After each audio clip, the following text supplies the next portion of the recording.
think it matches the camper. I'll say that. The camper's not brand new, but it looks really good, and it's very functional, very serves its purpose very well. So, and it probably costs about $125. So it's not a lot. Not a lot of money invested in it. So first of all the pipes are this EMT pipe. You can find it at Home Depot or Lowe's in the electrical section. And all the pipe except this top telescoping arm is all 3/4 inch EMT pipe. This one is 1/2 inch, so it can fit down into this one and telescope up. Now, the place where we're camping right now has a deck. See, has a deck. And so, but if I was in a regular site, I probably need to cut these down a little bit off the bottom so that well, this is at its max height. But had a friend that had a drill press, so we just drilled a hole all the way through this 1/2 inch bottom pipe, and then we drilled about 3 holes into this 3/4 inch bottom pipe, and then we drilled about 3 holes in this 1/2 inch top pipe, like one here, one here, one here, so we could telescope it up and down. And then I just take a cotter pin and put through there. You can find those at Home Depot too, just a pin, something, anything to hold it in. And then on the bottom, I got these are in the threaded pipe section at Home Depot or Lowe's, the iron threaded pipe. And these are the little receivers, and so it doesn't screw in it, it just sits in it, but it allows me when I'm camping to stake these in to the ground, and I needed some feet on it, so these work really well. I'm also using these on the camper to receive the pipe into it too. I'll show you that in a minute.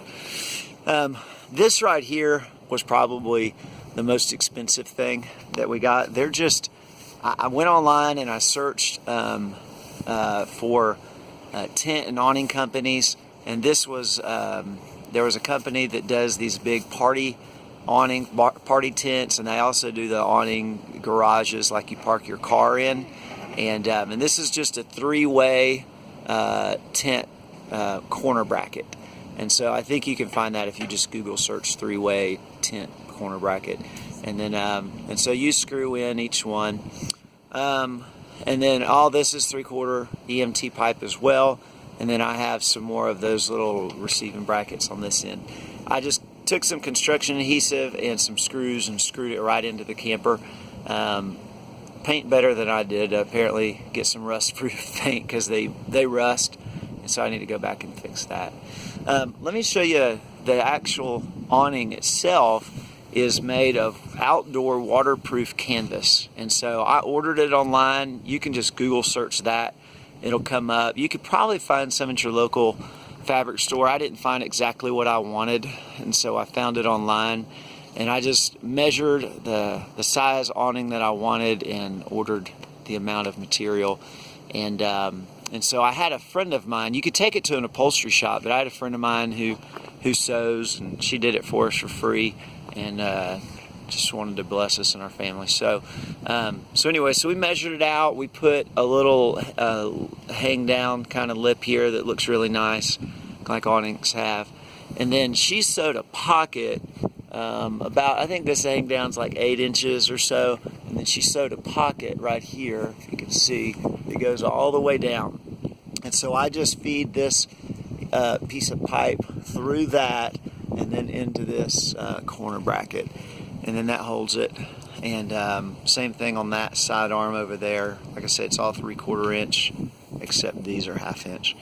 I'm trying to think. Oh, one more thing. How do you feed it through the channel and get it to stay? Well, and these, I'll say this, these right here don't screw into that. They're just set in there. They just kind of, the pressure of everything keeps them in there nice and snug.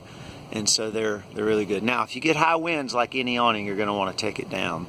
But I needed something that could feed through this channel. So I went through Home Depot and I found this coax cable. You know, they have all kind of cables and chains on ropes on rolls. So I found this coax cable, which was the perfect size to feed through this awning channel here. And so she sewed it into the fabric, just kind of like an upholsterer would do, or like a beaded edge on a piece of furniture. she did that here, and she sewed it into the fabric.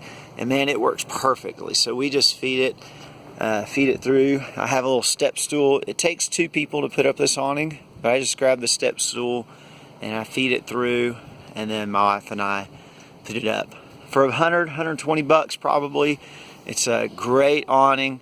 And then now taking it down, putting it up is a little more work obviously than the roll-up awning, but it was going to be about $1,000 for the roll-up awning, and so it's well worth the little bit of 5 minutes extra effort. So let me show you how I carry the poles, the awning poles.